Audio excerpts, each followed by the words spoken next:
Tish iringlashi bu aslida tish ildizi yoki bo'lmasa tishni o'rab turgan to'qimalarga infeksiya tushishi natijasida yuzaga keladigan holat bo'lib hisoblanadi.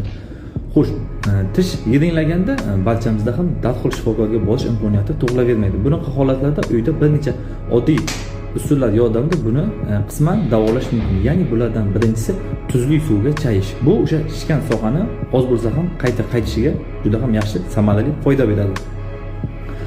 Ikkinchisi esa o'sha kuchli og'riq bo'lgan vaqtlarda og'riq qoldiruvchi dorilar iste'mol qilish. Bu esa o'sha shifokorga borgunga qadar kuzatiladigan og'riqni kamayishiga yordam beradi. Uchinchisi esa oddiy sochiqni muzlatgichga qo'yish natijasida u muz holatga keltiriladi va o'sha shishgan sohaga biroz muddat qo'yib turiladi. Buning natijasi esa o'sha sohadagi shish va og'riq birmuncha kamayadi.